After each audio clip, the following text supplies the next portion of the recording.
जरा एक पल के लिए सोचिए, हमारे चारों तरफ ये जो दुनिया है, इसमें जिंदा और बेजान चीजों के बीच आखिर वो एक लकीर क्या है? मतलब कौन सी ऐसी चीज है जो एक जिंदा इंसान को एक पत्थर से अलग करती है? जीवन का वो कौन सा सीक्रेट कोड है जो हम सब में है? हाँ, एक पत्थर और एक उड़ता हुआ पक्षी, एक बेजान सी कुर्सी और हम और आप, एक जीता जागता इंसान। आखिर इनमें वो सबसे बड़ा, सबसे फंडामेंटल फर्क क्या है? इसका जवाब साइंस की सबसे बड़ी और सबसे इंटरेस्टिंग खोजों में से एक है। और जवाब सिर्फ एक शब्द में है, कोशिका। जी हाँ, ये सेल, हर जिंदा चीज, चाहे वो एक छोटा सा बैक्टीरिया हो या फिर एक बहुत बड़ा पेड़, सब कुछ इन्हीं कोशिकाओं से बना है। ये समझिए कि ये जिंदगी का सबसे छोटा बिल्डिंग ब्लॉक है, और हमारी आज की कहानी का हीरो भी यही है। तो चलिए, हमारी ये जासूसी कहानी शुरू होती है एक ऐसी दुनिया की खोज से जो हमारी आंखों से पूरी तरह से छिपी हुई थी। एक ऐसी दुनिया जिसके पहले सुराग एक माइक्रोस्कोप के नीचे मिले थे। तो सवाल ये है कि आखिर ये कोशिका है क्या भला? इसको ऐसे समझिए कि ये किसी भी जिंदा चीज की वो सबसे छोटी यूनिट है जो अपने आप में जिंदा है। हाँ, ये एक नन्ही सी फैक्ट्री है जहां जिंदगी के सारे जरूरी काम होते हैं। और ये बात गांठ बांध लीजिए, किसी भी कोशिका के बिना आजाद जिंदगी मुमकिन ही नहीं है। अच्छा, इस कहानी की शुरुआत भी बड़ी मजेदार है। एक साहब थे, एंटनी वॉन ल्यूवेनहॉक। इन्होंने पहली बार एक जिंदा कोशिका को अपनी आंखों से देखा। सोचिए, इन्होंने पूरी दुनिया को एक ऐसी दुनिया से मिलवाया जो किसी ने देखी ही नहीं थी।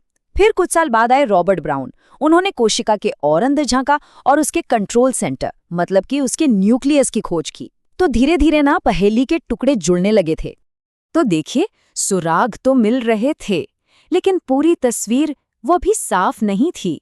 असली ब्रेक थ्रू तो तब आया जब दो साइंटिस्ट्स ने पौधों और जानवरों की दुनिया के बीच एक कनेक्शन, एक पुल बनाने की ठानी। तो मिलिए हमारे पहले हीरो से, मैथियस श्लाइडन।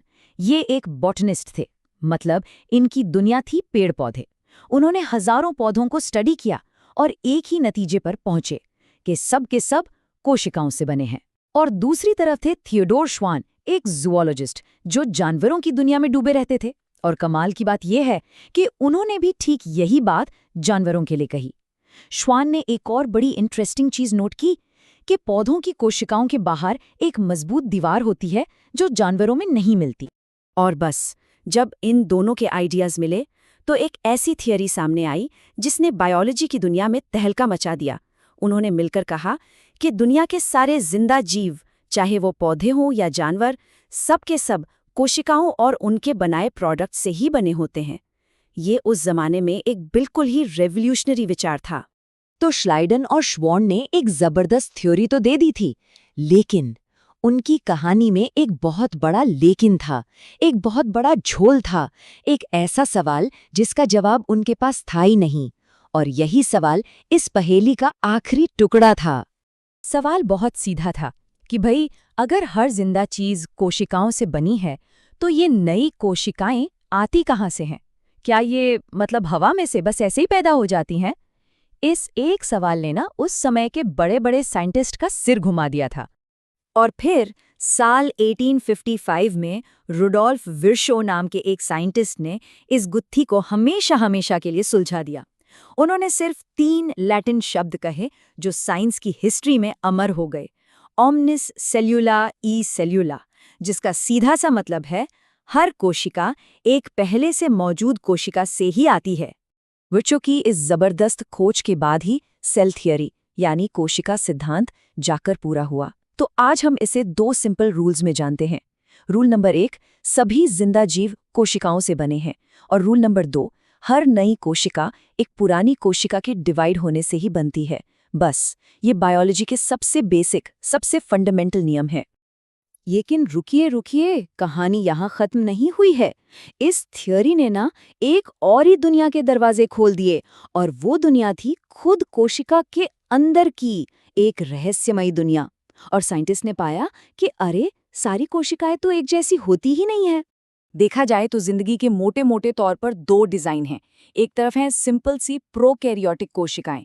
इनमें कोई असली न्यूक्लियस नहीं होता, जैसे कि बैक्टीरिया। और दूसरी तरफ हैं ज्यादा कॉम्प्लेक्स, ज्यादा ऑर्गेनाइज्ड यूकैरियोटिक कोशिकाएं, जिनके पास एक प्रॉपर न्यूक्लियस और कई सारे छोटे छोटे पार्ट्स होते हैं। पौधे, जानवर, इंसान, हम सब इसी वाली टीम में हैं। अच्छा, अब इन यूकैरियोटिक कोशिकाओं में भी थोड़ा बहुत फर्क होता है। जैसे कि एक प्लांट सेल को देखें तो उसके पास एक मजबूत बाहरी दीवार होती है, प्लास्टिड्स होते हैं और एक बड़ा सा वैक्यूल होता है। वहीं दूसरी तरफ एक एनिमल सेल में सेंट्रियोल होते हैं, जो पौधों में नहीं मिलते। तो ठीक है, हमने हिस्ट्री देख ली, सेल्स के टाइप समझ लिए, लेकिन अब सबसे बड़ा सवाल, ये सब जानना आज हमारे लिए जरूरी क्यों है? मतलब इससे क्या फर्क पड़ता है? देखिए, सबसे जरूरी बात यह है कि सेल थियरी हमें एक बहुत गहरी सच्चाई सिखाती है। ये हमें बताती है कि इस धरती पर चाहे कितनी भी अलग अलग तरह की जिंदगियां हों, एक छोटा सा कीड़ा हो या एक विशाल ब्लू व्हेल, एक नन्हा सा पौधा हो या फिर हम इंसान, हम सब बिल्कुल बेसिक लेवल पर एक ही चीज से बने हैं, कोशिका। ये जिंदगी की यूनिटी का, एकता का सबसे बड़ा सबूत है। और अब इस पूरी कहानी के बाद मैं एक सवाल के साथ छोड़े जाता हूँ, सोचिएगा इस पर। अगर हर कोशिका एक पहले से मौजूद कोशिका से ही बनती है, तो फिर वो सबसे पहली वाली कोशिका वो कहाँ से आई? ये वो सवाल है जो आज भी साइंस की सबसे बड़ी पहेलियों में से एक है।